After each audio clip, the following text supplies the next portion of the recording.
মানে ইসরায়েলের যুগে এক আল্লাহর ওলি, তার পাশে থাকতো এক বেনামাজি। ঘর থেকে বেরোইলে বেনামাজিরে দেখলে বলতো, এই জাহান্নামী। বিকেলবেলায় ঘরে আসার সময়, কিরে জাহান্নামী? আবার দেখা হইলে, এই তুই তো জাহান্নামী। খালি ডাক দিত জাহান্নামী বলে।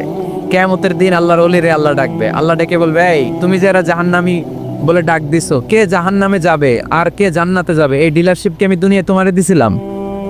তো তুমি ওরে জাহান্নামী কেন বললা?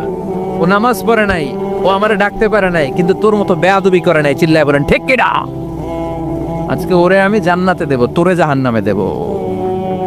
খবরদার, কাউরে জাহান্নামী বলার আগে 1000 বার ভেবে নেবেন। কে জান্নাতে কে জাহান্নামে কেউ জানে না, একজন ছাড়া, তিনি কে? সবাই যদি জান্নাতে যায়, জান্নাতে তো ঠেলাঠেলি হবে আজকের মতো, তাই না? সর্বশেষ জাহান্নামের আগুনে 1000 বছর পুরে যে লোকটা জান্নাতে যাবে, তার জান্নাতের সাইজ হবে এই পৃথিবীর 10 গুণ।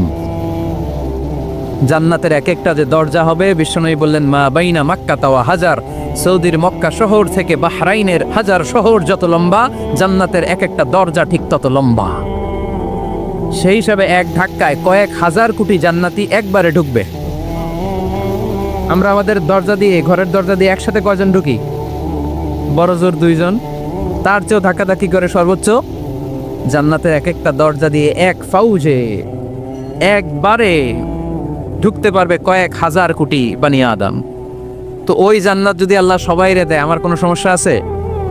এজন্য ইবাদত নিয়ে যেন আমরা কখনো অহংকার না করি, ইলম নিয়ে যেন কখনো অহংকার না করি। আমরা যেন বিনয়ী হই, আমরা যেন নিচু হই। কেউ নিচু হতে চাইলে আল্লাহ তারা টেনে ওঠায়।